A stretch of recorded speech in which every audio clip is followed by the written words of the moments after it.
Hey guys, welcome back to a brand new Ninjago video here on the channel. My name is TannerFishies. In today's video, we are going to be counting down my picks for the top 10 Ninjago realms, or at least the realms that we know of from the Ninjago series. Now, throughout the Ninjago series, we've been told that there are several realms parallel to Ninjago, at least 16 of them. And while the majority of realms have been revealed so far, we still have a couple that remain a mystery. Luckily, we have exactly 10 realms that we know of so far, including Ninjago, so in today's video, we are simply going to be doing a top 10 list with the 10 that we know of. And again, this video will simply be my own opinion. You don't have to agree with this list, nor would I expect you to agree with this list. This is simply just my own opinion. After the video is over, feel free to rank all of these realms according to your own opinion down below in the comments section. So without further ado, let's dive on into it. Here are my picks for the top 10 Ninjago realms. In the number 10 spot, we have Chima. Now, Chima is a franchise that I am not really familiar with. I'm sure a lot of you guys know what Chima is, but I've never really watched the Chima series. However, we do know that it is a realm associated with Ninjago.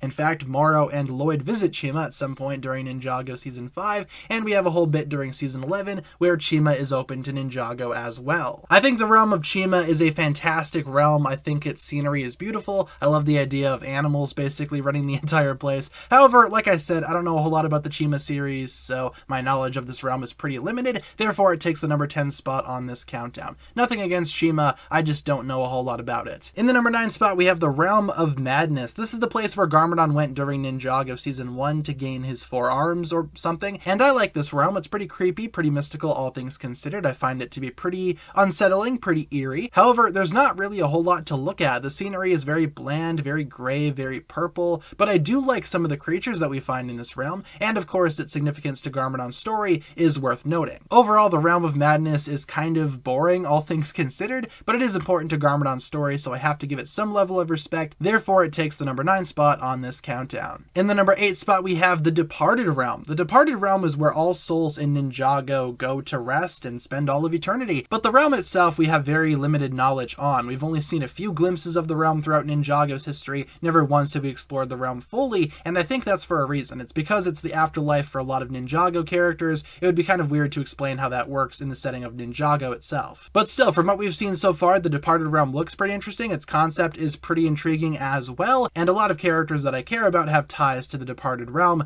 i.e. Garmadon once again. So the Departed Realm is pretty interesting all things considered, but I don't really think we know a whole lot about it, certainly not enough to form a full opinion. In the number 7 spot, we have the Cloud Kingdom. The Cloud Kingdom is a very, very weird place. This is where the entirety of Ninjago is written, from my understanding. The people in the Cloud Kingdom used to write the destinies of pretty much every character across all of the realms, which I find to be very intriguing. Not really sure how that works in the context of Ninjago's grander vision, though. This was an early concept that I feel like would be done a lot better later on. But still, the Cloud Kingdom itself is a pretty breathtaking place, full of great visuals and not so great characters. While the inhabitants of the realm may be pretty iffy, I do think the realm itself is gorgeous, it's fun to look at, and it would be fun to visit if I could visit any of these realms, even though at its core, it might not be the best place to hang out. Next up, we have the Underworld. The Underworld was one of the first realms aside from Ninjago that we had ever seen, and it played a large role during the pilot episodes of Ninjago. Basically, the Underworld is the home of the skeletons, and Garmadon ruled there for a while. Pretty creepy place as well, though unlike the Realm of Madness, there's actually a lot going on here. There are many interesting creatures, the skeleton spiders especially, and you do have the skeletons themselves, who obviously call this realm home. I also enjoy the dark, deep colors of this realm, and overall, the Underworld is a lot of fun. I imagine if you guys are into creepy things, you would absolutely adore this realm. In the number 5 spot, we have Ninjago. Ninjago, I feel like we could have spent a lot more time with as well before it was ultimately destroyed.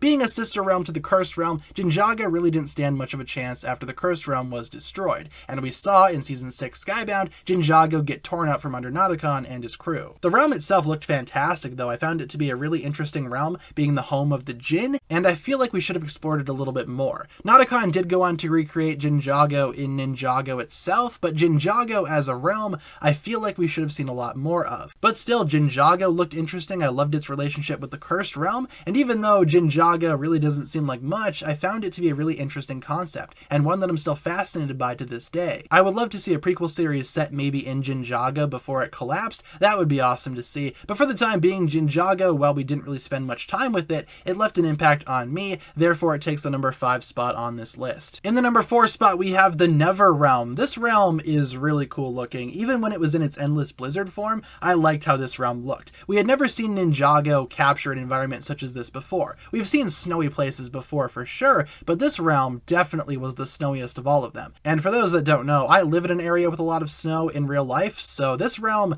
I hesitate to say that it's exactly like where I live, but it's honestly pretty close sometimes, especially during the winter seasons. The Never Realm is also home to a lot of really interesting creatures, including Akita and the rest of the Formlings, and a lot of other life forms as well, which honestly makes the realm pretty interesting once you start to read into it. And Season 11 explored it quite a bit during the Ice chapter. The Never Realm is a really intriguing realm that I hope we see again someday. It's an awesome place with awesome characters, and like Ninjago, it's almost like its own little civilization. Moving into the top 3, we have the Cursed Realm in the 3rd place spot. The Cursed Realm, it's hard not to like this realm. I said earlier if you liked creepy things, the Underworld might be your cup of tea, but the Cursed Realm takes it a step further. The Cursed Realm, especially when we saw it in Season 5, was its own being altogether, known as the Preeminent. The cursed souls of Ninjago went straight to this realm, including characters like Garmadon, Klaus, and Chen, but the Preeminent itself was a deadly force for the ninja to face. The Cursed Realm was ultimately destroyed by Nia after she drowned it, but still, for the time that it was on screen, it was a fantastic sight to see. Overall, the Cursed Realm is a staple of Ninjago. It's one of the more popular realms out there. You can't really go wrong with the Cursed Realm. It looks fantastic, and it means a lot to me and many other Ninjago fans, so number 3 spot. Coming in the number 2 spot, we have the Realm of Oni and Dragon, otherwise known as the First Realm. This realm means a lot to Ninjago's lore. In fact, before Ninjago, we had this realm right here, and what a realm it is. Full of dragons and obviously Oni, this place is spectacular. My favorite parts from Ninjago Hunted were the scenes set in this realm right here, because the realm itself is really interesting. You have the dragon hunters, you do have the Oni, or at least you did have them at one point, but you also have a lot of dragons. And Ninjago is kind of known for its dragons, so having a lot of dragons in this realm is most definitely going to appeal to a lot of Ninjago fans out there. And in terms of Ninjago history, as I'm sure you guys know, I'm a big fan of Ninjago history. I like the lore and the storyline that Ninjago has built up over the course of its many years of existing. And like I said, the first realm is kind of at the center of all of this here, being one of the first realms ever made and being the birthplace of the first Spinjitzu master. I like the realm of Oni and Dragons quite a bit, but not as much as my first place spot, which I'm sure you guys already know what it is. That, of course, being Ninjago itself. Yes, the realm of Ninjago took the number 1 spot.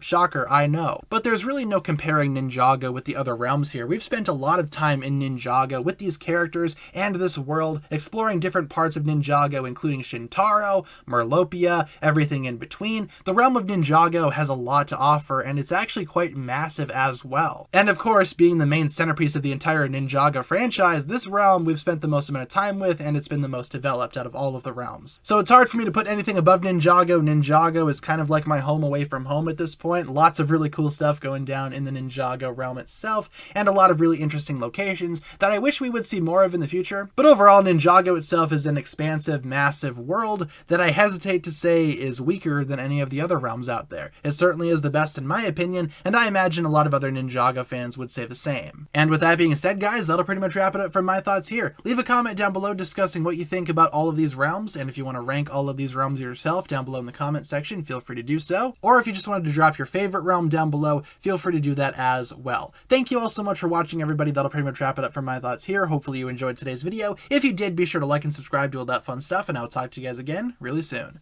Peace.